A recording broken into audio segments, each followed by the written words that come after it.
Muy buenas tardes, bienvenidos a Una Mirada al Día. Soy Luciano Reboredo y como siempre me acompaña Ángel Delgado en este programa que es una coproducción de la Coordinadora Republicana y La Abeja. Ángel, ¿cómo estás? Buenas tardes. Muy buenas tardes, Luciano. Muy buenas tardes, amigos todos. Bueno, esta semana sí ha sido realmente interesante y la noticia yo creo que más importante por las repercusiones que va a tener en el Perú y en el continente americano es sin duda lo ocurrido en Chile, donde la población de modo masivo y contundente ha rechazado el proyecto de constitución que elaboró una asamblea constituyente, una convención constituyente, como se le llama allá, que evidentemente iba a trastocar completamente el régimen democrático en Chile e iba a avanzar hacia otra cosa. Pero vamos a analizar justamente ese tema, Luciano.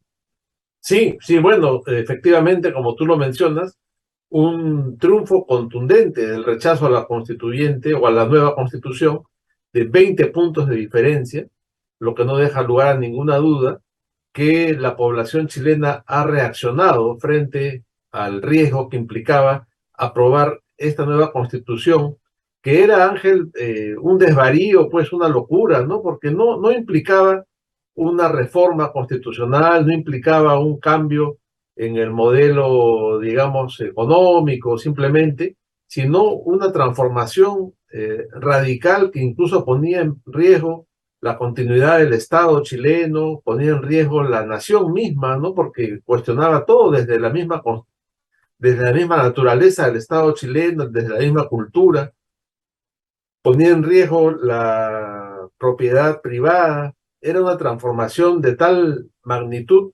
que muchos chilenos la vieron como un riesgo para la continuidad de su nación, ¿no? Entonces, esto ha implicado una reacción enorme y en lugares donde hubo una alta votación en favor de la nueva constitución, ahora hay una votación altísima en contra de aprobar el proyecto elaborado por la convención, ¿no? Porque en realidad, Ángel, esto se salió de control, ¿no? Lo que parecía al inicio que se quería, bueno, modificar la constitución, cosa que se está manejando en muchos lugares, impulsada por esta propuesta de la izquierda en todo el continente. En Chile vimos una asamblea o una convención constituyente que resultó fuera de todo lo esperado y que hizo un proyecto que era un mamotreto, ¿no? Algo indigerible. Así es. Entonces, esta es la consecuencia. Sí, mira, en primer lugar, algunas cifras. Yo creo que efectivamente es un 60 contra el 40%, no, es un 62% contra 38%, ese es el resultado. Ahí hay más de 20 puntos de diferencia, como tú señalas con toda claridad, pero en las provincias, en el interior de Chile, en la parte norte, esta proporción se eleva hasta un 70 contra 30%. Todo el Sí, norte chileno, o sea, las zonas menos desarrolladas, el interior de Chile, para decir sus provincias, han sido más refractarias ante este modelo de constitución propuesta por toda la variopinta de las izquierdas. Yo creo que es muy importante decirlo porque tenemos que superar en toda, primero porque esta es una ofensiva conjunta que venía del Foro de Sao Paulo. Los cambios constitucionales no están naciendo de procesos endógenos en cada país, no son demandas que arrancan de realidades que puedan tener sus raíces en la configuración del sistema político en cada realidad, en cada país latinoamericano. Porque si así fuera, bueno, cada pueblo pues sabe lo que hace y efectivamente yo creo que los países y los pueblos tienen el derecho a cambiar en el tiempo que consideren sus respectivas constituciones. Este es uno de los grandes derechos del constitucionalismo moderno democrático que voluntariamente se da reglas para autogobernarse y voluntariamente también puede darse reglas para modificar, profundizar y hacer más efectiva esas mismas expectativas del autogobierno. Pero en este caso concreto, los cambios constitucionales vienen inducidos de afuera. Es una política general que se quiere aplicar en América Latina y está impulsada por el Foro de Sao Paulo, es decir, por los partidos de izquierda radicales, algunos moderados, arcoíris, fucsia, toda la variopinta de izquierda que quiere avanzar hacia un nuevo modelo de país y de sociedad, y ahí viene la trampa, a través de reformas constitucionales. Entonces, ahí viene un nivel de confusión que vale la pena aclarar, porque si a uno le hablan de cambio constitucional, por ejemplo, hoy día en el Perú, y esa es una pregunta aséptica que se da en el campo académico, uno, de ese punto de vista, puede decir, sí, efectivamente, hay que modificar esta constitución porque tiene un conjunto de problemas que lo estamos viendo en la práctica. Pero una cosa es querer cambiar la constitución, como yo creo que pasó con los chilenos el año 20, en que se hizo el correspondiente plebiscito, y hubo un 70% de chilenos que optaron por la necesidad de cambiar la constitución y hacerlo a través de un proceso constituyente abierto y democrático. Eso es lícito. Lo que no es lícito, y en todo caso debe ponerse también a la orden del día y en la esfera pública, es qué cosa es lo que se quiere cambiar y hacia dónde se quiere caminar. Es decir, el tema ya no es que queremos o no cambiar la Constitución, porque ninguna Constitución es perfecta, y en todo caso, bueno, siempre hay gente que puede defender algo pasado, pero la voluntad de cambio y transformación también es válida. Pero cuando se quiere cambiar una Constitución y dejar atrás la democracia o la república e ir a una cosa distinta, que bajo una serie de palabrerías, en el fondo es un Estado autoritario, totalitario, que rompe las tradiciones, que rompe la idea de nación, estamos ante otra cosa. Entonces, aquí yo creo que ya el debate no es entre los que quieren cambiar o no la Constitución, porque ahí tenemos creo que eso es una falsa pregunta el día de hoy. Y solamente la ingenuidad podría caer en esa teoría. Hay que decir, sí, pero ¿para qué? ¿Cuál es el modelo de constitución que se quiere plantear? Y mira tú, lo que se plantea en Chile, lo que se ha hecho en Bolivia y lo que se ha hecho en Ecuador y lo que se quería hacer en el Perú era romper con los fundamentos estructurales, sustantivos de lo que debe ser una constitución. Mira tú, las constituciones de verdad, ¿no? El constitucionalismo como pensamiento doctrinario y político tiene una función esencial, y esta es la de limitar el poder. Se parte de una presunción, de una afirmación filosófica, de que los seres humanos necesitan vivir en comunidad y que las relaciones para constituir un poder que garantice esa vida en comunidad es un poder que puede en algún momento infringir los derechos de las personas que justamente han contribuido a gestar ese poder. Es decir, el constitucionalismo democrático parte de una sospecha fundamental, de que el poder, cualesquiera sea este poder, por más democrático del mundo, tiene una vocación totalitaria. Y entonces, ¿para qué es el constitucionalismo? Porque tú podrías decir, aquí hay un gobierno democrático del pueblo, entonces el pueblo no va contra el pueblo. Esa era la famosa frase, el famoso sofisma de Rousseau. Decía que el pueblo, en la medida que él era el soberano, no podía ir contra sus propios intereses. Pero sabemos que esa es una frase muy interesante, muy bonita, que no se compadece con la realidad. Y como decía Alexis de Tocqueville, también es posible que haya tiranías de las mayorías. Tocqueville es un pensador que cuando analiza la democracia en América y reconoce la inevitabilidad del proceso democrático frente al antiguo régimen como una realidad objetiva que se va a dar, él se plantea, conjuntamente con otros pensadores como John Stuart Mill, ¿no? Como en fin, hay un conjunto de pensadores en Francia, en Inglaterra, Benjamin Constant es al cual yo quería aludir, de que parten de esa sospecha. Y entonces el poder, que ya no viene de una dinastía, de una familia, de una aristocracia, de un rey, el poder popular, el poder democrático, también es un poder que tiene que ser moderado, controlado, pausado. Y eso es lo fundamental. Entonces, las constituciones existen no porque configura el poder. Y aquí hay una división teórica importante. La definición de una constitución no son las reglas a través de las cuales está organizado el poder, porque con esa posición, la Unión Soviética, Albania, China, Cuba, Venezuela y cualquier país autoritario tiene una constitución, porque bueno, hay un conjunto de reglas que explican cómo fluye, cómo se organiza el poder en esos países. Pero en esos países, la constitución no sirve para frenar el poder del gobernante. no abre un espacio para que los gobernados puedan afirmar sus derechos por encima de las decisiones del Estado. Ahí el Estado es todo. El Estado interpreta el sentimiento popular y su devenir histórico, y frente a eso no hay nada. Los grupos que se oponen son simplemente disidentes y son tratados a través de prácticas represivas o te mandan al manicomio. En cambio, en los estados democráticos, ¿no?, la Constitución te garantiza, es toda una estructura, una arquitectura compleja para limitar el poder. ¿Y cómo se limita el poder? Básicamente de dos maneras. Primero, estableciendo un conjunto de derechos para los individuos, para las personas, en tanto seres humanos particulares, ¿no?, que son inanilables, que son superiores al Estado y que el Estado y la política no los puede cambiar. Eso se llaman los derechos fundamentales, los derechos humanos, y que en los tiempos revolucionarios en Francia, en Estados Unidos, en otras partes de Europa y acá en el Perú se llamaban los derechos naturales. ¿De acuerdo? La terminología ha cambiado, pero, o sea, que el hombre, antes de entrar en sociedad, tiene un conjunto de derechos a la vida, a la libertad, a la propiedad. En Estados Unidos dirán el derecho a la felicidad en su declaración de la independencia. Y esos derechos fundamentales constituyen el núcleo de la armazón del gobierno. Y el gobierno no puede perforar, no puede avasallar esos derechos fundamentales. Y la forma de hacerlo es lo que decía Montesquieu. Hay que dividir el poder. El poder no puede concentrarse, sino tiene que estar separado.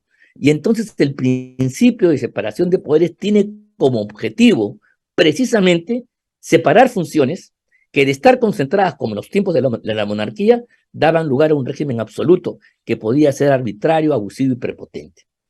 Al separar tú los poderes, y como decía otra vez Montesquieu, que entre ellos se produzca un check and balance, un control intraorgánico, permite que la esfera de la libertad crezca.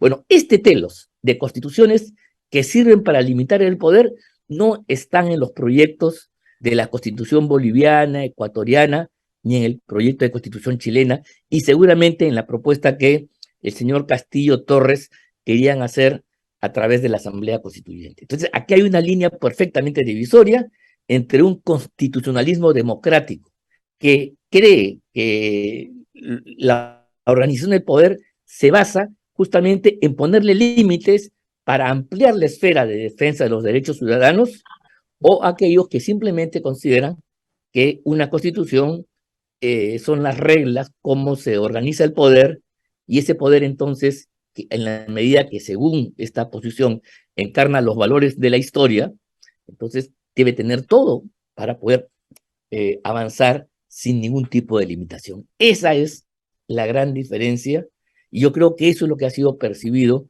en este debate que, si bien tiene tiempo, se ha reactualizado, porque ahora estos neocomunismos, este neomarxismo, estas izquierdas del siglo XXI, disfrazan, pues, ¿no? Entonces sí, hay que cambiar, entonces te plantean derechos, te plantean una serie de cosas que podemos conversarlo, pero en el fondo, es la imposición de determinadas concepciones ideológicas y políticas sobre el resto de la comunidad. Es una forma de remodelar la sociedad.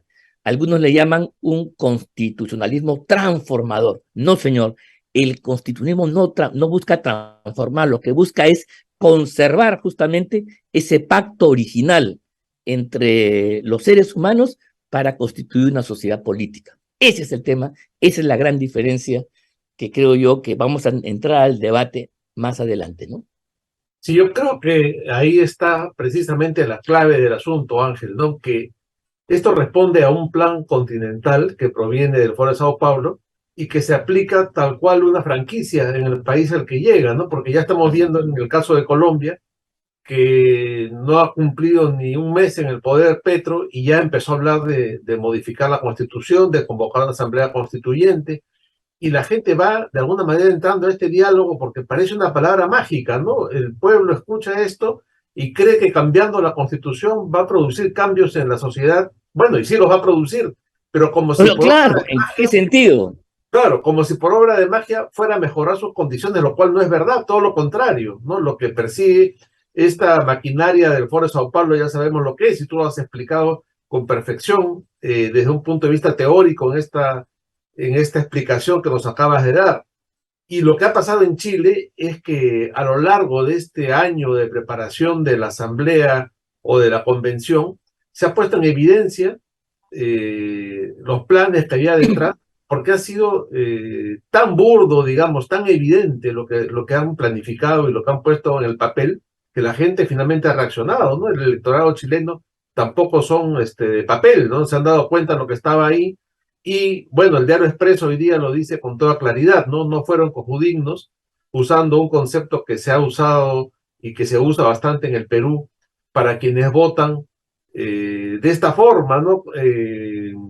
Protegiendo cierta forma de dignidad, cierto voto que se hace cómplice de algunas ideas y que al final entrega al país o entrega la elección a los que vienen de estas corrientes ideológicas vinculadas, que ya estamos hablando, vinculadas a la revolución que propugna el Foro de Sao Paulo y estos grupos del progresismo continental. Pero hay algo que también me preocupa a mí mucho, Ángel, y es que está comprobado que esta gente, estos progres, como se les llama también, cuando no tienen los votos consigo o cuando los referéndums no les dan la razón, simplemente no les hacen caso, se ríen del asunto, porque ya el propio Boric está hablando de otra asamblea constituyente prácticamente, ¿no? Ya están hablando, siguen hablando de cambiar la constitución, como si una votación tan contundente como esta no diera por cerrado el asunto. Y se podría tal vez pensar en algunas reformas, que siempre hay un mecanismo constitucional para hacerlo y para eso están los congresos y los parlamentos. Sin embargo, ellos siguen hablando y van a seguir sin ninguna duda hablando de la posibilidad de una asamblea que cambie toda la constitución, tal como fue, y yo creo que es un buen ejemplo a recordar lo que pasó en Colombia cuando el acuerdo de paz fue rechazado también por una votación en un referéndum y al final se aprobó, no teniendo en consideración que la votación popular había dicho que no. Terminaron todos en La Habana con la bendición de los Castro y del Castro chavismo, firmando ese acuerdo de paz que en la práctica había sido rechazado en un referéndum por la votación popular.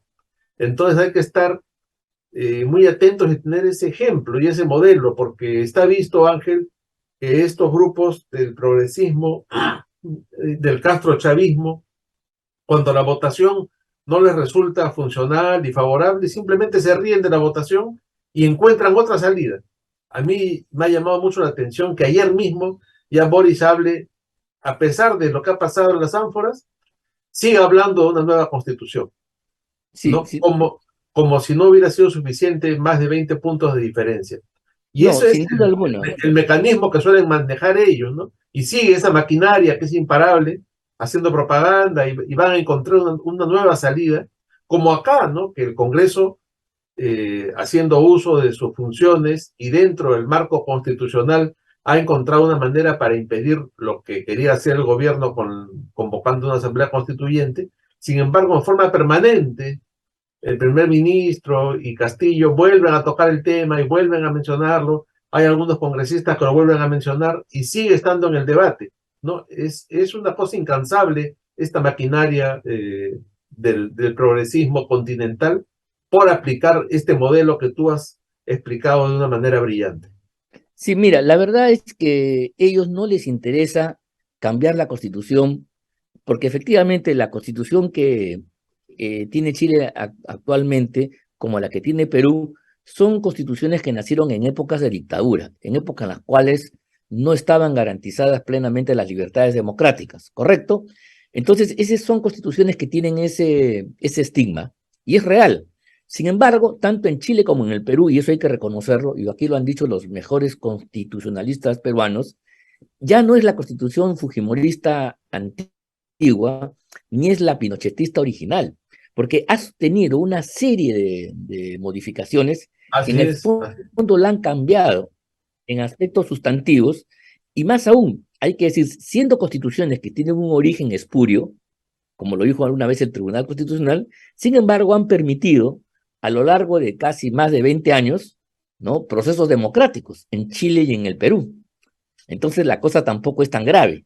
Bueno, si queremos un poco redondear y ir a un constitucionalismo como el que yo estoy planteando, para asegurar la esfera de los derechos ciudadanos frente al poder y limitar el poder, estaríamos de acuerdo. Pero ahí viene la trampa. Ellos no buscan esto. Ellos quieren una constitución que, por ejemplo, los lleve a modificar el Estado-nación que hay en Chile por un Estado plurinacional. O sea, Así quieren es. cambiar la naturaleza del Estado y sobre la base de desconocer la existencia de una nación chilena que se ha formado como en toda América, con el aflujo de todas las sangres. Esa concepción de nación es la que ellos ponen en cuestión. Y entonces han inventado este concepto del Estado plurinacional que ya está en marcha y aplicándose en Bolivia y en Ecuador, y en el Perú también el señor Castillo lo planteó de igual manera, como una receta, como un cliché que se aplica a cada país, y seguramente el señor Petro va a hacer lo mismo. ¿Por qué? Porque ellos necesitan fragmentar el poder. En lugar de buscar la unión de los peruanos en torno a una nación que, si bien es cierto, tiene dificultades y su formación es tortuosa, también es verdad que ese debe ser el ideal. Porque si tú entonces vas a tener un discurso donde vas a fragmentar el cuerpo social y la idea de nación la vas a romper en treinta y tantas nacionalidades como hay en Bolivia y las que planteaba la Asamblea, la Convención Constituyente en Chile, entonces tú ya desagregas. La unidad ya no se va a producir a partir de una adhesión a ciertos valores, sino a partir de una descomposición de visiones del mundo, valores, prácticas, justicias, como también la quieren hacer, derechos diferenciados, y entonces en el fondo tú estás construyendo una falsa unidad. Y en ese, como decían los romanos, divide et impera, en este divide y vencerás, es donde ellos pueden ganar. Por ejemplo, ellos están planteando, y lo escuché ayer a un miembro del grupo del comando del apruebo de la Constitución, que había que respetar las reglas democráticas. ¿Cuáles son las reglas democráticas? No ir a una votación de un ciudadano a un voto, sino que existan una elección paritaria, donde entonces ya hay sesgos de cómo se elige la gente por sexos, y de repente podrán entrar también los homosexuales, pues, dentro de esa categoría, y además que se tengan en cuenta las identidades nacionales, pero no que, digamos, que haya en el voto, sino que en lugar de un ciudadano un voto, tengamos distintos distritos electorales no territoriales, sino marcados por identidades que ponen una representación. Y como los pueblos originarios son pueblos que han sido golpeados, postergados, maltratados, ellos tienen que tener una representación superior para equilibrar, pues, a los sectores, digamos, dominantes que había en la sociedad. Entonces, lo que te quieren decir, te quieren meter en la democracia que se basa en el principio de un ciudadano, un voto, ¿no? Otros mecanismos para poder justamente alcanzar una mayoría espuria. O sea, un sistema corporativo como lo que se le ocurrió a Mussolini en Italia en su tiempo, te lo quieren revivir acá en América con el truco de las nacionalidades y los pueblos originarios. Y además que Mira tú se la basan, trampa, mira tú la trampa a sí, la cual no hay que caer, ni allá ni acá en el Perú, ¿no?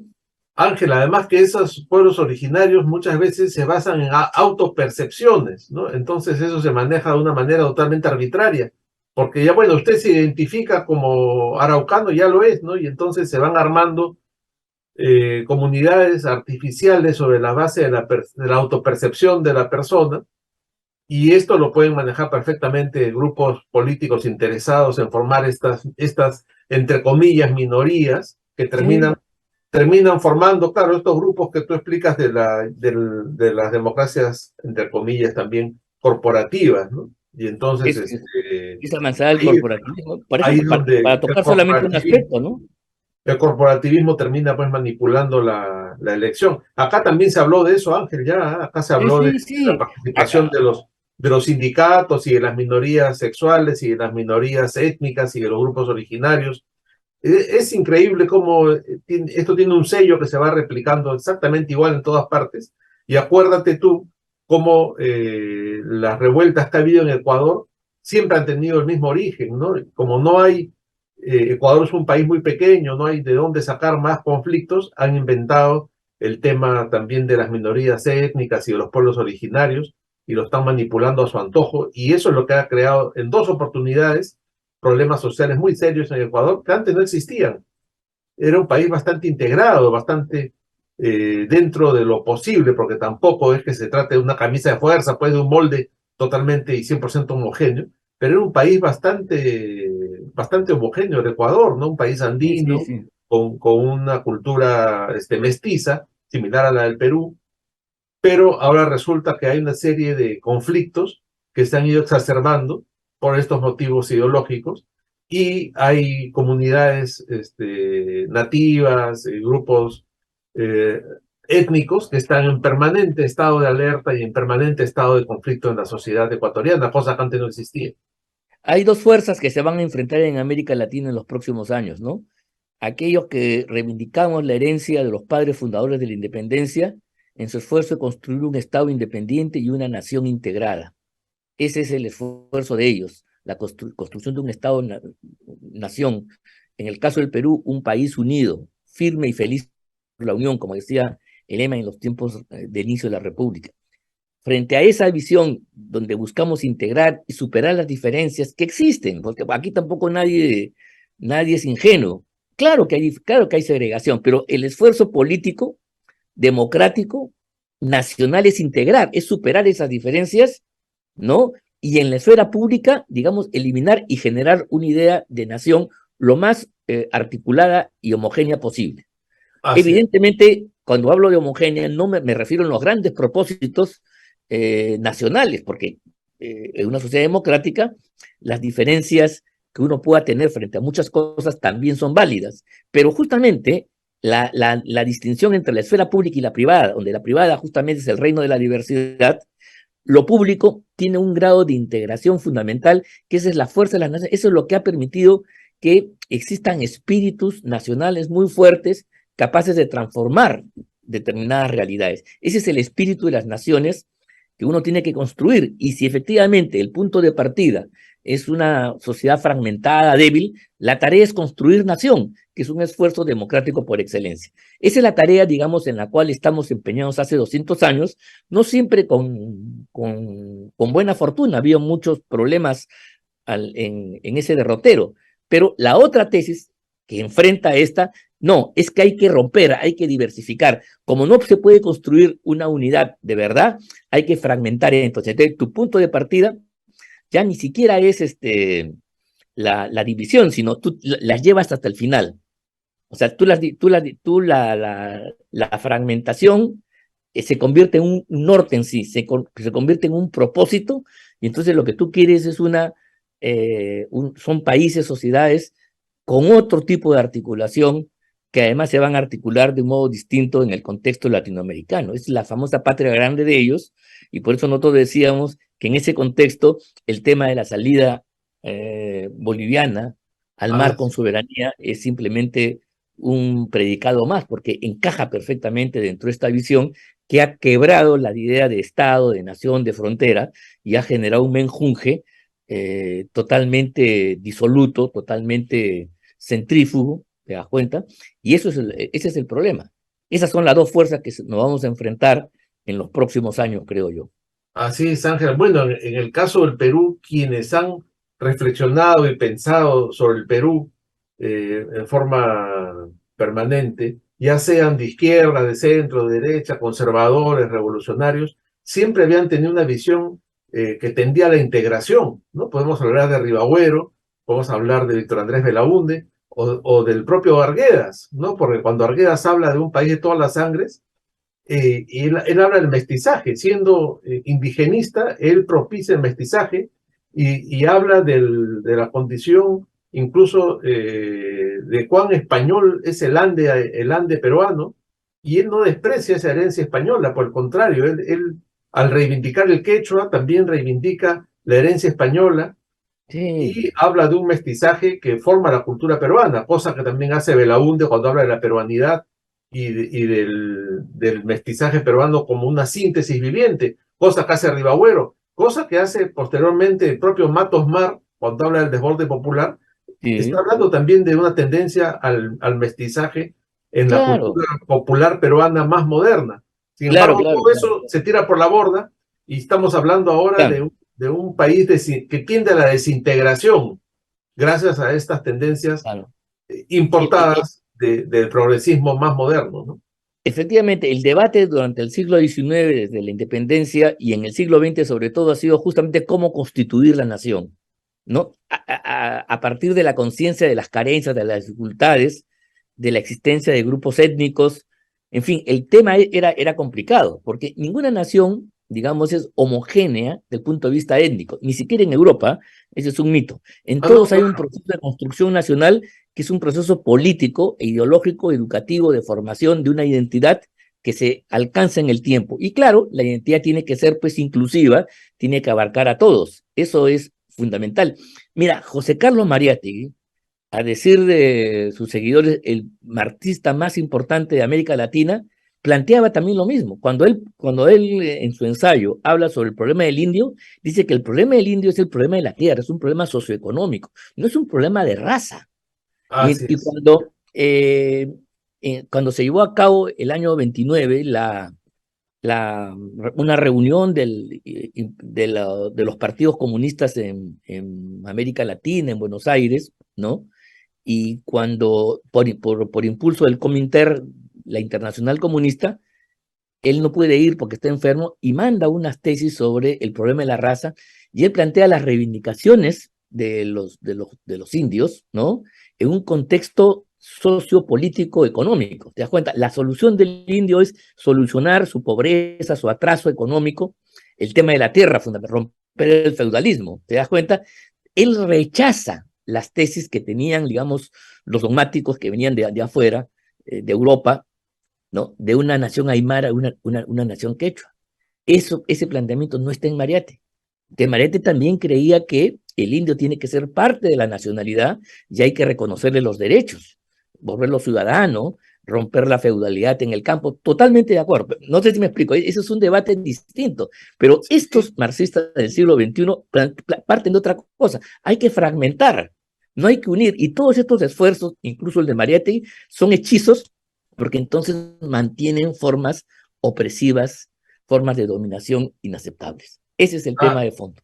sí, ahí has dado en el clavo, eso es el fondo, y entonces ponen una cosa artificial encima que, bueno, que de alguna forma va funcionando en nuevas generaciones, y ahí tenemos un trabajo muy importante que hacer para que se vaya aclarando y explicando este tema. Yo creo que es un tema ideológico de fondo, Claro. fundamental ¿Por, que están en este debate. por Ángel, qué? teníamos varios asuntos más para conversar, pero se nos fue el programa otra No vez. te creo. Porque yo quería decir simplemente que el truco para engatusar a la gente es levantar reivindicaciones que tú y yo estaremos de acuerdo. ¿Quién no está de acuerdo que hay que mejorar la situación de nuestros pueblos aborígenes? Por supuesto Ah, que no, sí, claro, pero no para claro, formar una federación de naciones. Ese es claro, el tema. claro. Esa es Sí, la no, cosa. pues es que todo viene con sorpresas, ¿no? Como cuando dicen los derechos, hay que darle derechos por igual al hombre y a la mujer. Pero ahí viene, Claro que sí. y ahí viene un contrabando ideológico, la ideología de género, la destrucción de la familia, etcétera, ¿no? Entonces hay que estar muy atentos porque todo viene con sorpresa. Así es, tú lo has dicho. Sí. Tú lo has dicho. Bueno, Ángel, tenemos varios temas más que los tendremos que tocar el día de mañana. Se nos Sí, acabó el hay programa. algunos temas importantes, claro que sí, pero creo que ha sido importante hablar de Chile y ojalá que nos sirva de ejemplo para reflexionar acá. Creo que los chilenos se han dado cuenta y me parece brillante la portada de Expreso de que ahí no han sido cojudignos, pues como aquí hemos sido lamentablemente. Sí, sí, sí, sí. La mejor portada del día, sin ninguna duda. Sí, así es. Ahí la tenemos. Bueno, muy bien, nos despedimos, Ángel. Será hasta mañana. Muy bien, muy buenas tardes, muchas gracias y hasta mañana.